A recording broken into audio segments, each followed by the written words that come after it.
Cover झाली कुणाल कामराचा विषय झाला, मग वकबोर्ड झालं.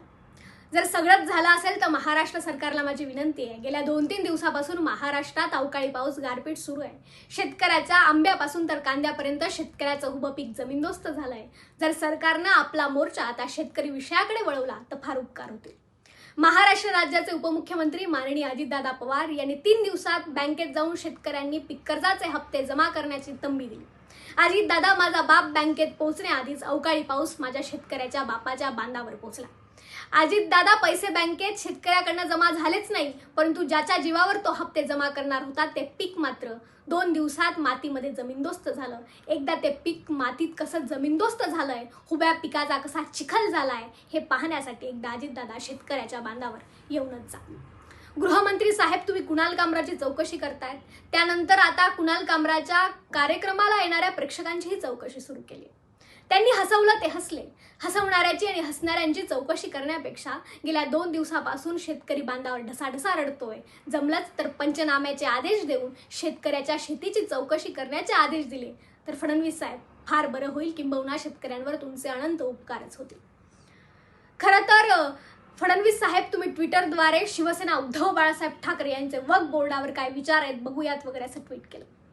फडणवीस साहेब, आम्ही ऐकलं होतं गुजरातमध्ये एकदा भूकंप झाला तर तत्कालीन गुजरातचे मुख्यमंत्री माननीय नरेंद्र मोदी साहेबांनी त्या क्षेत्रातला अनुभव म्हणून माननीय शरद पवार साहेबांचे विचार आणि सल्ला घेतला होता.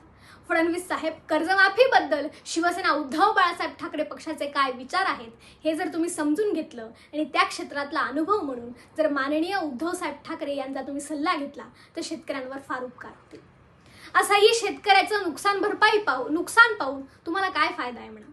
ना त्यातनं जातीचा संघर्ष निर्माण होणार आहे, ना त्यातनं तुम्हाला प्रसिद्धी मिळणार आहे, किंबहुना आता लोकसभा विधानसभेची निवडणूकही नाही.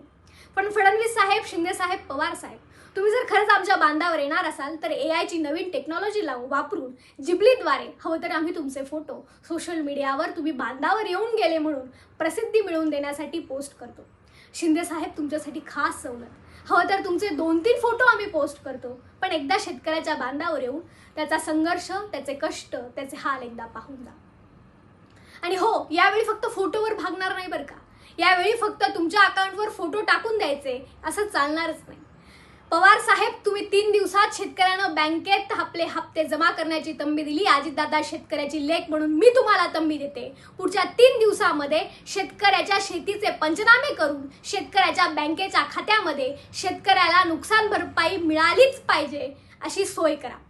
बघूयात 3 दिवसात तुम्हाला शेतकऱ्याची नुकसान भरपाई त्याच्या बँकेच्या खात्यात जमा करता येते का.